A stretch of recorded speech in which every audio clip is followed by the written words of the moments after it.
So if you're listening to this podcast, it's in the time of the coronavirus pandemic. If you're listening to it in 2022, you'll remember. If you're listening to it in April 2020, because I'm going to produce this right away, then you're right in the thick of it with all of us. And what I've been noticing in the thick of it is that there's some people who are stepping up and listening to what people need. There's people stepping up in relationship. There's people stepping up in leadership, in health, in a process, in every direction. And I've been paying attention to who's really providing value at this time. And my next guest is someone I've been friends with for several years, admired. I consider him a mentor. I listen to what he has to say and model myself after a lot of what he does. His name is Satyen Raja, and together with his incredibly beautiful wife, Suzanne, they created this transformational school, this academy called Warrior Sage, which marries ancient wisdom, martial arts, spirituality with practical balls to the wall business sense. And he's, for over 100,000 students all over the world. He works with CEOs and business leaders, and really one of the few people I've seen be able to marry all this stuff together. And Satyen has been all over LinkedIn and Facebook and just producing so much good content that I begged him to come onto the podcast just to talk about whatever it is we need to talk about that's going to be valuable to you. So Satyen, thank you for being here. Mark, I really value who you are, your heart, and I really love you. I think you're an awesome human and being, and also making huge contribution to people's lives. And however we can serve whatever's going on right now, let's go for it. Cool. So tell me, what are you noticing? Because you again, I could do a whole podcast with you, a series of podcasts on relationship, on leadership, on being a strong man, on like we could just run the gamut. What are you seeing that's going on in the world in general 3 to 4 weeks into this pandemic, in the business world and in the world of humanity, that we need? Well, there's two things I'm seeing going on. The way I look at things is that this is a dualistic universe, a dualistic reality, where there's good, there's bad, where there's bad, there's good. And so what I'm seeing, first of all, is malevolent, diabolical, greed, vulturism. All these things are being magnified right now on many levels: physical, mental, emotional, spiritual, etheric, whole plane level. All the forces, intentions that are aiming to grab and use and manipulate, they're at the forefront right now to make best use of this to line their own pockets or their own megalomaniac intentions. So there's all of that going on, and I want to acknowledge that. I don't want to honor it, I want to acknowledge that. Sure. And I also see it as a possibility for us to see our own shadow in that, to see where am I similar in my greed, in my desire, in my manipulation. We might not be able to topple those forces, but we can transform it within ourselves. So that's number one. But equal to that, and probably even bigger and better and more powerful, is there's the benevolence, the humanitarianism, the love, the community connections, people reaching out to each other through internet, through video Zooming, video Skype calls, these type of things, and connecting deeper than they ever did, even face to face, body to body. So I'm feeling in my bones, I'm feeling in the communities and the society that we are coming together. There's a great equalizing. The greatest billionaire to the ordinary person, we're all in our homes. Right. And what's coming to the surface, and this is the most crucial part I'll start with, the most important thing I'm feeling and seeing is that the reestablishment of genuine contact, care, compassion, conscientiousness, seeing you as my brother, my sister, my family, my cousin, my aunt, seeing you as part of my human family, that swelling is happening in the heart, and it's tangible, and it's with my neighbors. It's beyond any religions, philosophies. We are reestablishing and growing our humanity for each other, and that to me is not exciting. It's what's called upon, necessary for us to move beyond to what's next. I find it similar to right after 9/11. the couple of days after 9/11 were so exquisite in our connection, in the peace. The collective fear, I don't think, took hold yet, and there was something going on during 9/11, right after those couple of days. The weather was ridiculously incredible. Like, everything was really a different timber. And I feel the same thing here. So I get distracted by what you started off with the malevolence and the greed and the power. And it seems to be louder. But then when you really look, I'm watching people step up in so many ways and do so many beautiful things that it just, breaks my heart open. So I want to take us on a hero's journey here. Let's Yes. start with the shadow that you just talked about, because I think that's a really hard thing for people to work with. In fact, I'm following one of your posts right now because I think it's one of those things that people don't like to look at, is when you see something that you despise, when you see something that you hate in the world, how can you actually look at that inside yourself, inside your own shadow, so that you can somehow level the playing field? Because what you said was very eloquent, but I don't know that a lot of people actually even allow that to be part of their existence. Well, the way I experience it, if we're using a simple model, 3 stages of growth within our being, simple model. First stage, very me-centric. Me, my gain, my wishes, my desires, my wants, perhaps my immediate family and circle. We need this. We need to be able to take care of ourselves. We need to be able to make sure we're self-resourceful, that we have plenty and we're in abundance for ourselves. This is not only valid, it's noble. But when our hearts are closed, when it turns into a self-servingness that is closed off to otherness and is not taking into account my relationship to everyone and ultimately the all, then what happens is there's a diminishing return to our soul. We might gain more benefit, we might gain more external success, we might gain more financial success going forward and aiming to improve just our own condition, which is valid. But after a while, there'll be a point where that is no longer nourishing to the soul. There'll be a discontentment that will start to set in. There'll be a boredom.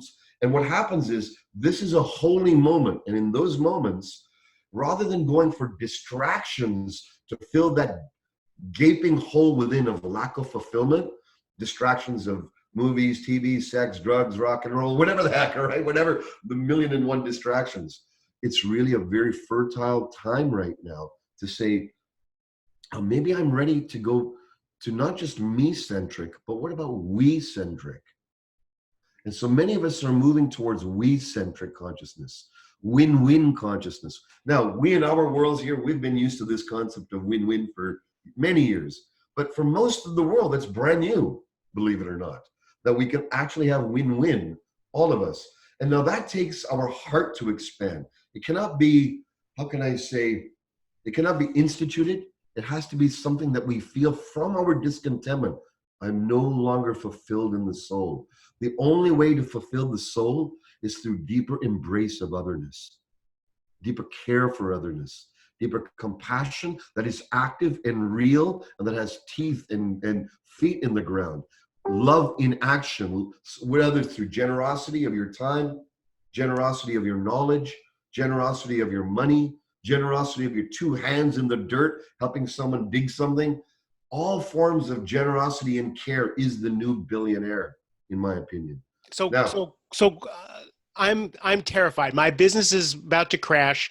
I have to fire employees. I don't know what I'm going to do, and I'm in my lizard brain because I'm just freaked out. How do I get to where you're talking about? Okay, I'm going to make the bridge, but I want to take to one more degree. There's me-centric, we, and then to me, there's ultimately where we're moving towards as a complete whole, as a world family, is Gaia-centric consciousness, meaning that we feel ourselves, we know ourselves, we feel intrinsically not only connected, but that we are part of this earth. Now, these are very lofty concepts. Very high ideal concepts, and some would say privileged concepts for those who have. But how do we bring it down when the reptilian mind kicks in? I got my kids to feed, I got my wife to feed, I got my business to take care of. How do we do that? You have to make a commitment that you're not going to live the way you used to. You have to make a commitment that the great freaking shakeup that's happening in our security, in our stability is being shaken up. You got to address that shaking, but you cannot use, you got to make a commitment that you will not use the same psychological models and the same models to reestablish the old pattern of security. Einstein has said this, we've heard this quote 1,000 ways. You can't change the problem at the level of consciousness the problem was generated. So the only true answer is to make a dedication to the growing of one's Gaia-centric illumination and consciousness, which means start learning how to love your neighbor as yourself. Then start learning how to love your whole town as your very family. And then start learning to love your whole province and state as your family. And then keep going until you hit an edge and hit a barrier where it's like, this is too lofty. And then play that edge and keep expanding. And then make a dedication that I'm taking a new path where I will have this depth of being. And just by even declaring that, I promise you, there will be a forces of benevolence that will come to support this higher intention and give you the freedom and the confidence and the courage to let go of the previous paradigms, which are really outdated. And it's showing itself, and again, in all the literature as far as what to do now in your business is now is the time to give to your customers. Now is the time to give to your clients. Now is the time to create relationship. Now is not the time to take, harvest, and you know, so people can understand that in business terms, right? It's the ultimate sharing is relationship. It's the ultimate wealth. Right now, it's the ultimate form of wealth is relationship. All right. I like to take people to the worst case scenario. What if it all breaks down? What if our businesses all go to hell? We got to feel it. What if forget our business? What if half the businesses fail? Many small businesses are going to go under. This is like brass tacks. This is like serious. Rather than stay in a new agey, pumped up, rose-colored, illusionary sort of state, thinking, oh, everything's going to be fine and go back. No, not only will everything not go back to normal, how about we choose and we dedicate ourselves to not make everything go back to normal? What if the normalness has been thrown out the window for us to evolve? We've got to embrace it. Look, we're going from old models of energy consumption to new models. We have to. The same has to be upgraded in our psychology and in our relationships. If you fail, but you won't die. The government is not going to save us. Don't look for them. UFOs, I don't believe, are going to save us. I don't believe some mystical forces are going to save us. I think only we can save ourselves. And now, let's get down to practicality. Who are the people, if shit hits the fan, that you would call first to foster your allyships, to foster your alliances and allegiances? I can think of a few people, and there's a lot of people I wouldn't call. But the ones I would call, what if I start calling them today? Right. And start, hey, you know what? I want you to know that if things fell apart, I would want no one else, and this is why I spoke to my contractor yesterday, who's been working at my house for 20 years, deep trust. He barely gives me bills. He comes, fixes things. I don't even get a bill. I just send him money here and there. And he's done everything with impeccability. Very different cultures we come from. He's very Canadian, very old school, very old townish. I'm an Indian. I'm a eccentric entrepreneur, this and this. But I said to him, I go, brother, if shit hits the fan, I want us to align our families, work together, have food together, find ways to serve. He goes, of course. He goes, there's very few people I would want to do that. It would be with you. I think that's the ground floor communications we need to make. That's the real communications we need to have now, so that we know our sturdiness, our solidity is not based on external factors, but the relationships in my immediate circle. Galvanize those, love those, nourish those, bring those people in, share food with them, leave food at their doorstep, come back to the humanness of real relating and trust. One of my friends, we were just on a Zoom call the other day, a colleague, and she's a financial advisor. And what she did was she drove around town with bottles of wine and rolls of toilet paper. And she put a roll of toilet paper on a bottle of wine and went around to all her prospects, all her customers, all her people. And on one hand, it's silly, but it's funny, it's practical, it's thinking of someone, and it just, for me, it just lit me up. Right? That she thought of all of that. And like my partner just got a gift in the mail from his financial advisor. And I was like, okay, great. What is it going to be, a calendar of or something like that? And my partner is very specific about what he likes, what he wants. It was a book of 50 hikes within 50 miles of where we live. Like, that's what we do, right? And I was like, now that's taking an extra moment thinking and doing something like that. So let's go back to what you're talking about, using this shakeup as an opportunity. I talk about midlife the same way I talk about the coronavirus, because we hit a wall.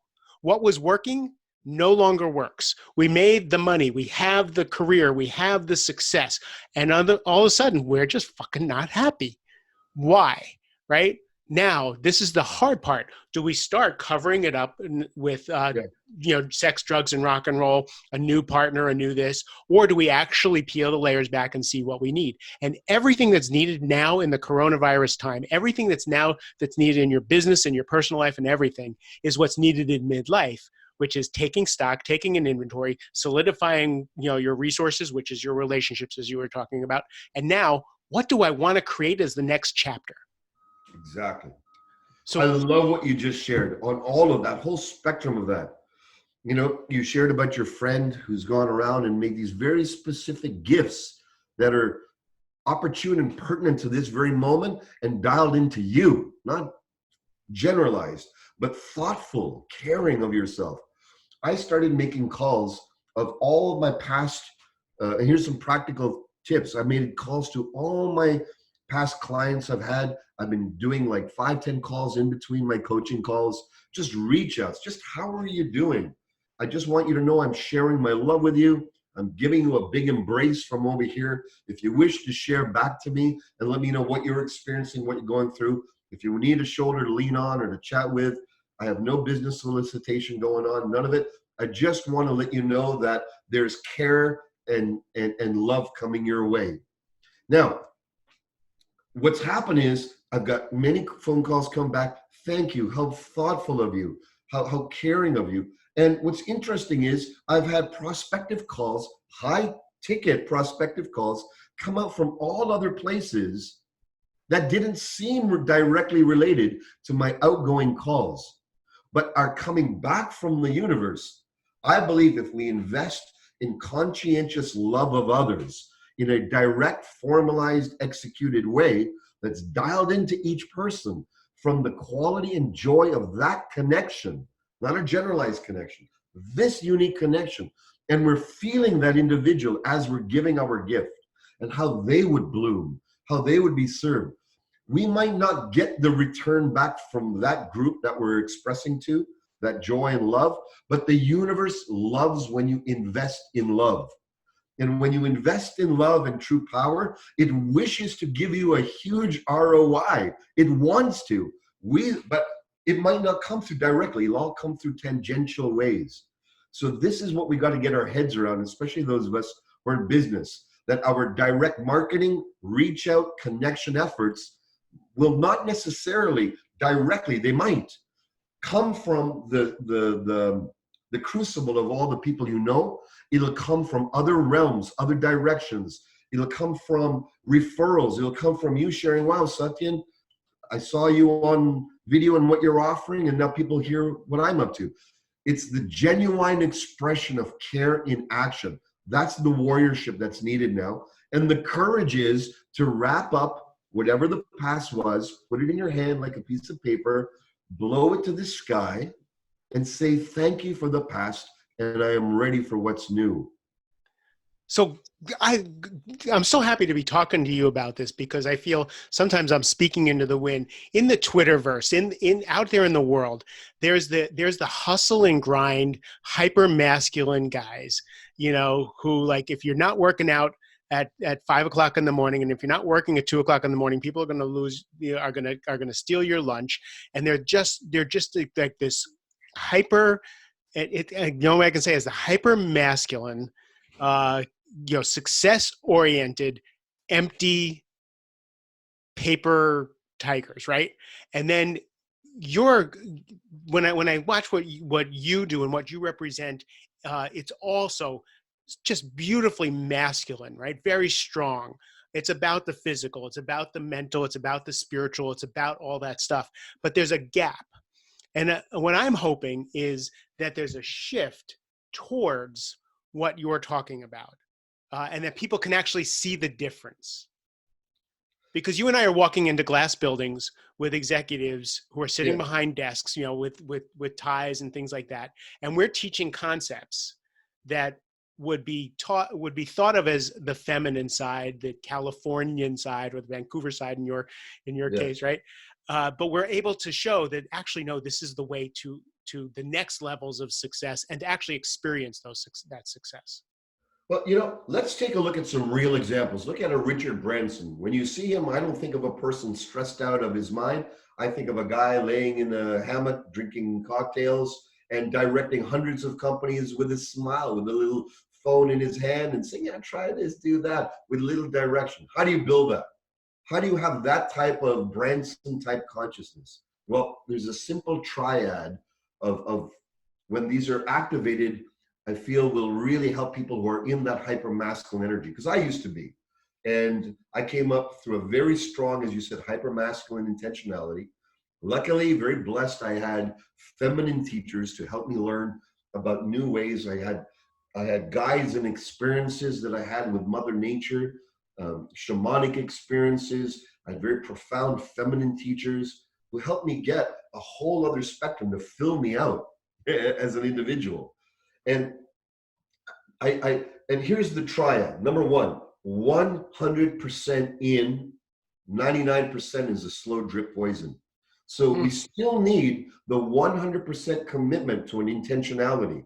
99% or less is a slow drip poison. It'll kill you. It's so funny because 100% is easy, 99% is a bitch. Right? But here's the difference. 100% in does not mean going to your hyper masculine, grit your teeth, and does not mean crush it. Think about the term I crushed it. Anytime you crush anything, you'll be crushed yourself eventually. Karma is a bitch, and she loves to teach you. She's a great master teacher. Okay, so now how do we balance that 100% in? And all right, well, what you do is the next metaphysical principle here, it's ancient, is lower importance. On the very thing you're putting 100% in. Lower the psychological, emotional, pent-upness, attachment, as Buddha would say. Relax your attachment to this thing. I like to use a term, lower the importance. So you know how there's bass, treble, mid-range on these stereos? So if you take a look at three dials, one is turn the dial up on 100% in. If you're anything less, on whatever your goal, desire, intention, business, family life, health life. But then one of the other dials, you have to psychologically slow right down and, I'm going to make this way less important. A lot of people don't do that. They say, let's go crush it, put everything into it and don't back But if down. my self-worth and my self-image is attached to the success or failure of a particular endeavor, it's really hard to turn down that volume. And that is the psychological spiritual practice. It's not going to happen overnight. You got to work on it. But here's the thing that I've discovered. The miracle of lowering the importance is it kicks in a metaphysical principle. And the metaphysical principle that it kicks in, it allows a higher intention, your higher mind, your divine consciousness to now draw upon you, call upon the forces that might seem indirectly serving the very meta intention you have, but it's going to come from somewhere else. You might have non-linear. Let me give you an example. I had an intention to grow one of my academies, Accelerated Evolution Academy, and to increase 100 new students per year. And we did all the marketing, we put all this stuff in place, and then I said, okay, let's lower the importance. And I practiced this with my whole team. We just lowered the importance, we came to breath, we released importance around it, but we still did 100% in. Now, the third part of this triad is 100% impeccability, which means do everything the first time with great quality. So no one can come back. You can't come back and say, this part was a little shoddy or this part was a little weak. Cross the T's, dot the I's. Just be impeccable with follow through. No, the lowering importance is the psychological magic here. When we did that, within like 2 weeks, I had a reach out from a wonderful facilitator who's got an incredible training organization, Jaya and Ian it's a sexuality training program that they train coaches. And she, within a matter of a couple of weeks, we registered 100 of her students into our training. She wanted them to be all upgraded with a methodology. And I in 100 years, I would have thought that I would have to do multiple things in marketing to make that happen. So a non-linear jump created the very goal we wanted by lowering importance. It came tangentially, not through my immediate conscious mind. And I want to share that this principle not only is working for me, it's working for every CEO and the companies I'm coaching, which are, some of them are blowing up and becoming billion-dollar companies. Why is this happening? This secret principle that's been around forever has to be combined with our masculine. And this is the space of spirit. This is the space of, fulfillment in the now is the lowered importance. The looking, the feeling, the grace of what we have here.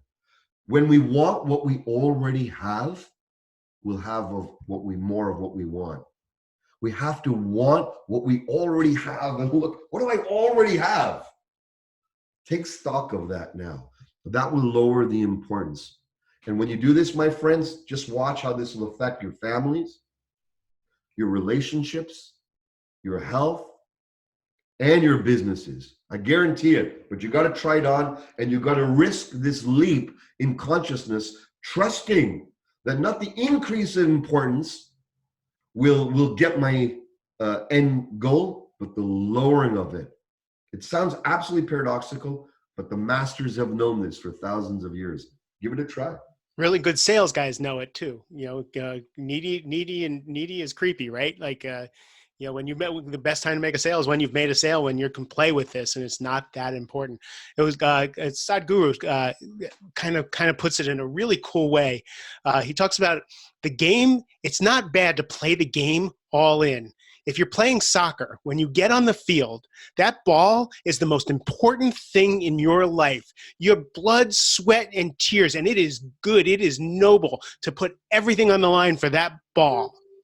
The problem is when we walk off the field and we're still thinking about that ball. And I was like, bam. No wonder he's Sadhguru, because he can turn a phrase like nobody can, right? Exactly. That was so brilliant. So to my listeners, you have just had a masterclass. I would listen to this a second time. I'm going to listen to it tomorrow because I get to on my elliptical, because Satyen brings just such grounded wisdom and in so much experience. Satyen, where can people find you? My website is warriorsage.com. warriorsage.com. And I urge you to find him on Facebook also, because the content is just an encyclopedia of how to live life. We have our Warrior Sage community on Facebook that everyone is invited to come to, and that's where a lot of sharings are expressed there. I'm gonna put all of this on the show notes so people can just click and find you and learn from you, and really take in all the wisdom that you, and really thank you for what you're doing right now in the middle of this. It's really water to my soul. So I appreciate you spending time with me. I'm so grateful, and yeah, my heart is just really filled, and I'm grateful. It's beautiful. And to everybody else, I just thank you for your precious time and attention. I love you a ton. Have a great rest of the day.